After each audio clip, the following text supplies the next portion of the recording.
March upon! March upon! Go back! Go back! Let who be see go back! Go back! Go back! Let who be see Nong Top! Nong Top!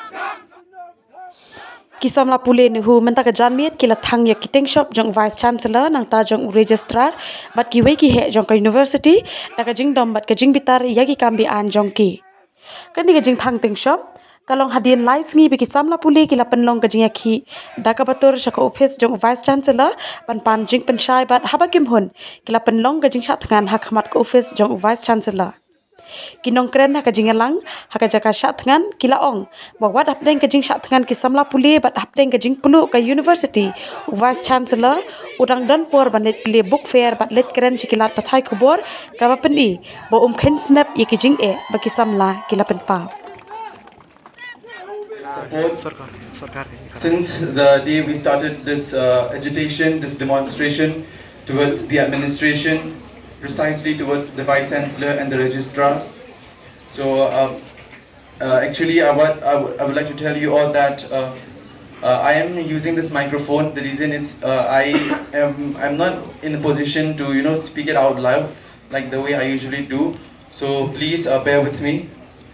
Firstly, as you all know that we have been starving for the last 50 hours. We have been sitting outside his office for the last 50 hours, and between this timing, this 50 hours duration, there were many things that the Vice Chancellor did. He attended a book fair.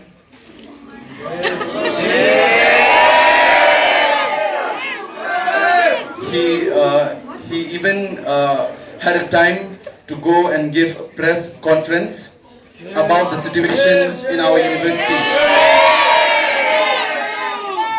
Actually, the main thing is we do not have any problem of him going and giving press conference.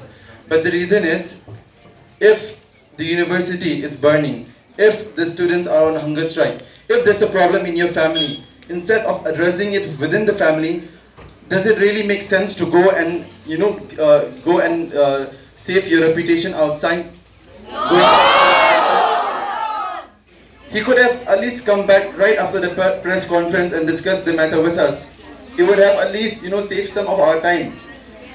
Almost 50 hours, 20 members of NEUSU along with KSU, we have been sitting out there demonstrating, seeking the response from the Vice Chancellor. It is only now that he realizes that I should go and step out and address the issue. As you must be seeing that some of our members, they were on syringe, they were on saline. And one of our fellow members, she is being hospitalized right now. Shame!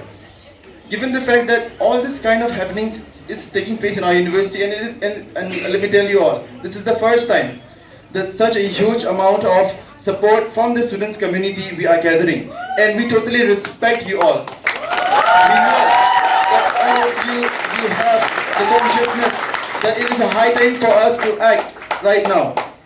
And even after giving him such an ample amount of time, for almost 50 hours, what is the outcome? He will not terminate all those illegal appointments, those people who are incompetent, and at the same time he is asking us for 10 more days to appoint pro-vice chancellors. So this is a kind of indirect message that for the next 10 days you starve and I'll take action later on. He counted, mind you, he counted holidays in between. So he is not thinking about our future, our health, our well-being. He is counting those holidays in between. Do we really need this kind of leaders, this kind of administrators, this kind of officers in our university? He himself, he is using the services of the university whatsoever he can. He is utilizing our university's vehicle. He is having his luxury at his home, coming on time, using the back door, not coming from the front door, because he is afraid of the students who are sitting out here, that how he will answer our question. You all must have been seeing that the kind of interactions that we had in his office, it was not a very conducive one. Yes. It was not a very fruitful one. And despite of knowing the students are not satisfied with his answers, what is this person doing? Going for book fair, attending all sorts of programs as if nothing is happening in our institution. This kind of attitude we do not respect, we do not accept. Let him not treat us as just mere students, just because we are not having equal amount of degrees, equal amount of qualification as them. It doesn't mean that we do not have rights. We have equal amount of rights. We do not deserve this. None of you, none of us, as I've been mentioning since day one, we gain nothing from this. We gain nothing. None of our members. Instead, we are risking our lives, we are risking our health for the future of the students' community. And if the VC cannot take decisions promptly, then I think it's better we don't need him. We don't need him as we have started this hunger strike. We have started this indefinite hunger strike with a note that he shall resign. And let me tell you all that we are not stepping back with this demand of ours. We will continue this hunger strike and we will continue till the end until the